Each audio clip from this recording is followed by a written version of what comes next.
You know, they should change the title of this film from Incredibles 2 to Female Empowerment.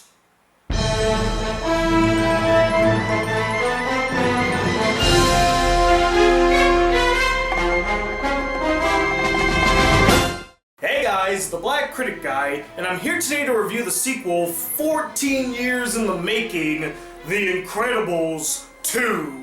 Now, The Incredibles 2 actually picks up where the first one left off, with the Underminer rising from the ground, wreaking havoc, and the Incredibles try to stop him.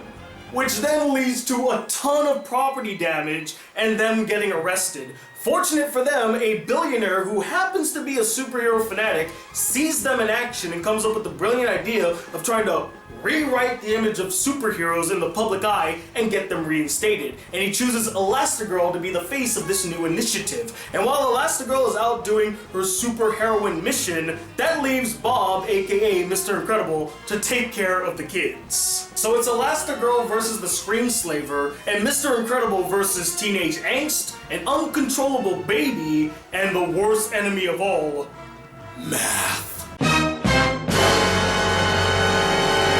Now, this may come as a surprise to many of you out there, but when I first saw The Incredibles back in 2004,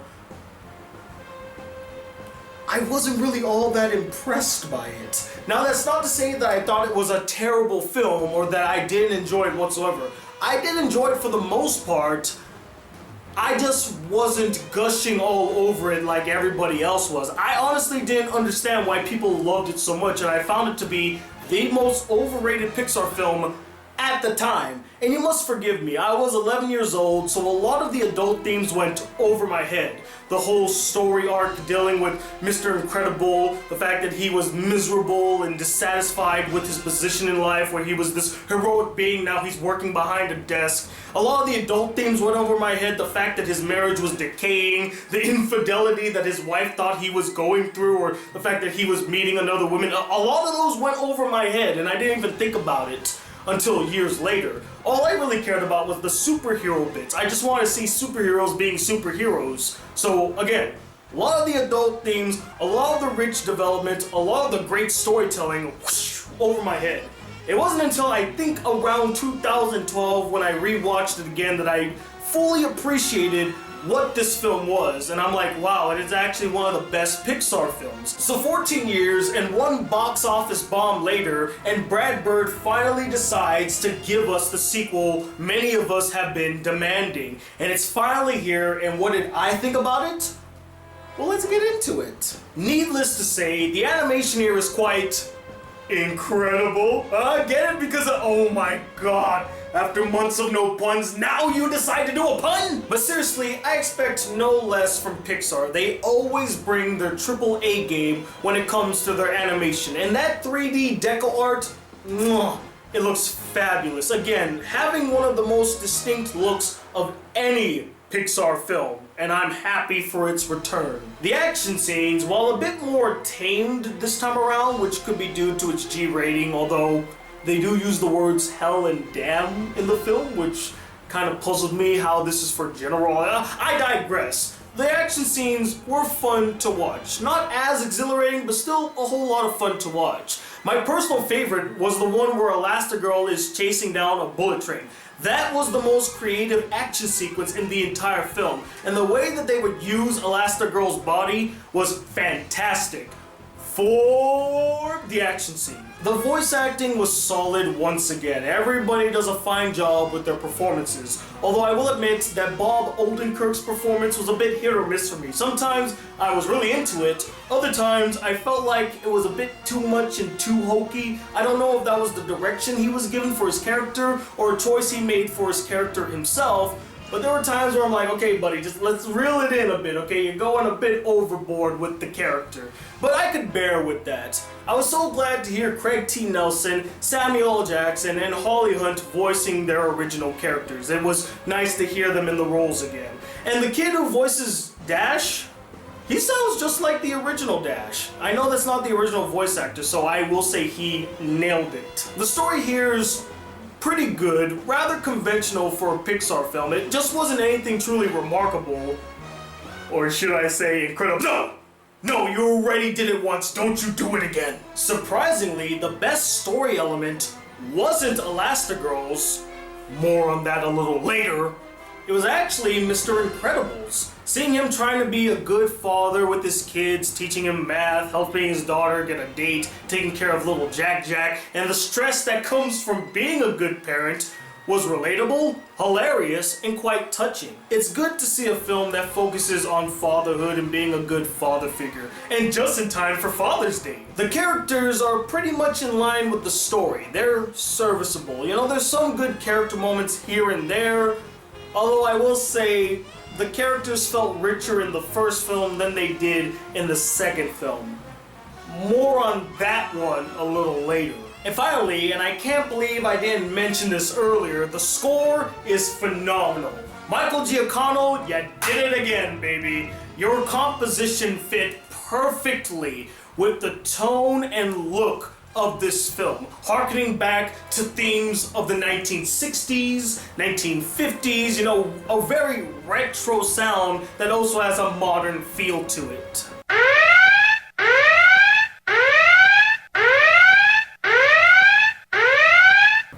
Unfortunately, I do have some major problems with The Incredibles 2. And the biggest, most glaring issue with The Incredibles 2, and it was so noticeable, I should have saw it coming from a mile away. I mean, after seeing all of the promotion for the film, the trailers for this film, the fact that it was very Elastigirl centric, I should have saw this coming, but I gave the film the benefit of the doubt that it wouldn't do this, yet it ended up doing it. And that's, of course, the tacked on feminist agenda. Why? Why? 2 weeks in a row! I mean, first Ocean's 8 and now The Incredibles 2. I mean, come on! And I don't want to hear it from any of you saying that I'm overthinking it. Oh, you're looking way too into it, Tony. There's no feminist agenda whatsoever in the film. Give me a break. It was so obvious, it was so blatant, and worst of all,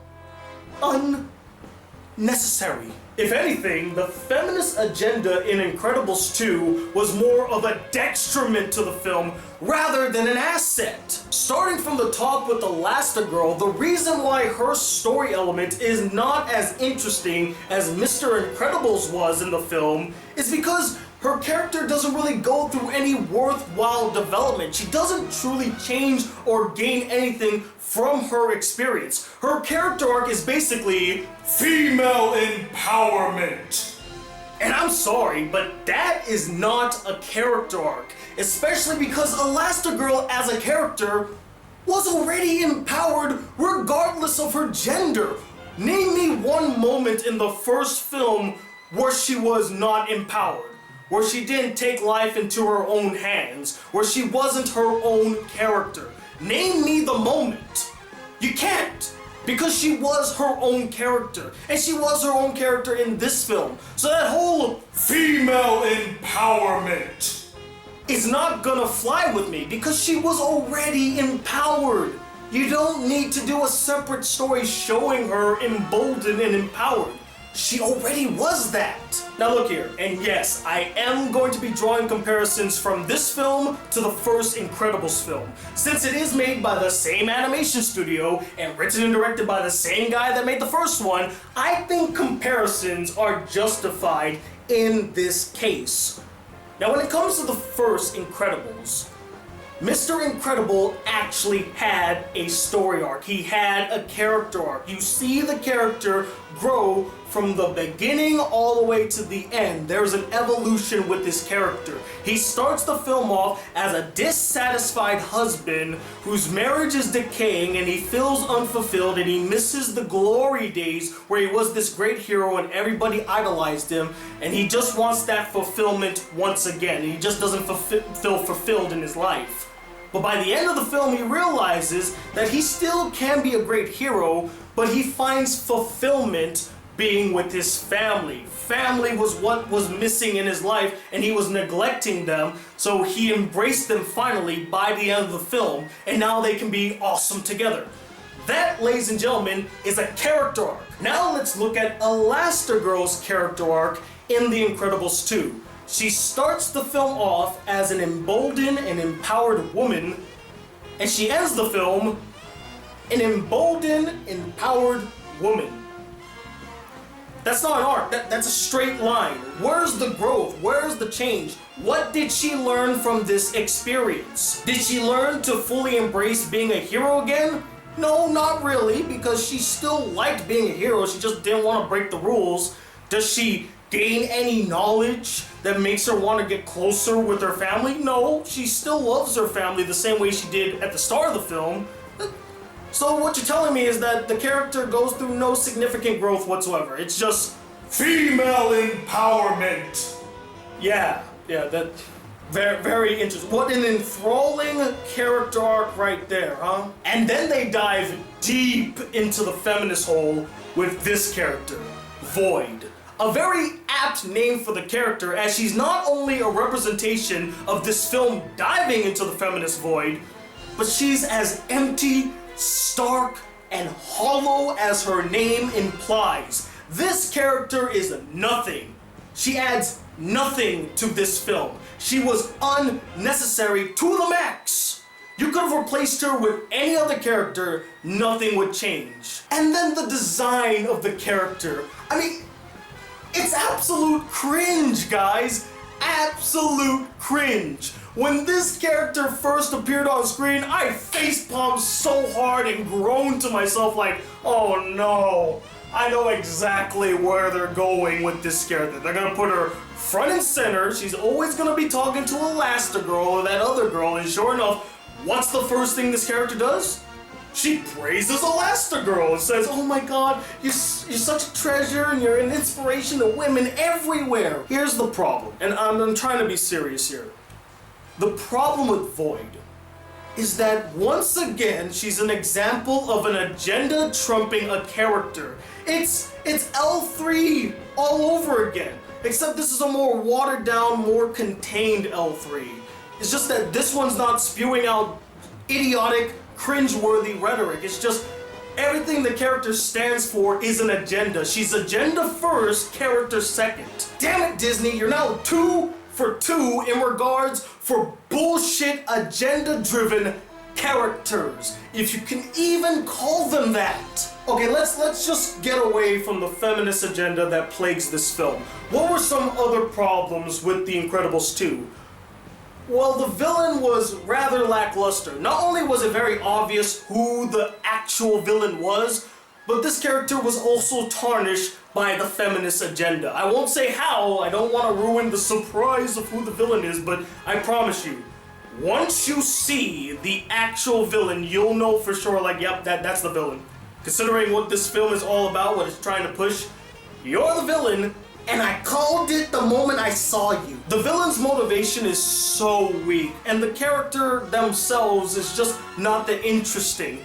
Syndrome was more interesting and more menacing as a villain than the Screenslaver. I actually thought that the Screenslaver had potential, and they wasted the potential of the Screenslaver. There were a lot of story elements that they either forgot, didn't flesh out that well, or left on the cutting room floor.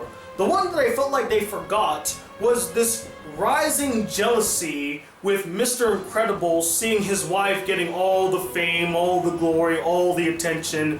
They made that a very vocal point with this character, and I was interested to see exactly where they were going with it.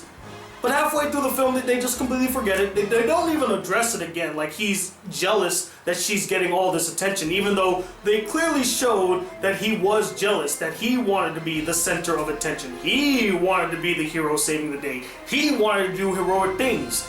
But halfway through the film, he just decides, okay, well, no, I don't really care. My wife can do it. Now, you could make the argument that he was starting to feel more fulfilled in his father role, but it just wasn't conveyed properly. And that's not the feeling that I got. It just felt like something that wasn't completed. Like, halfway through the writing process, they completely forgot about it. One that I felt like they either didn't flesh out enough or left completely on the cutting room floor was Bob Odenkirk's character.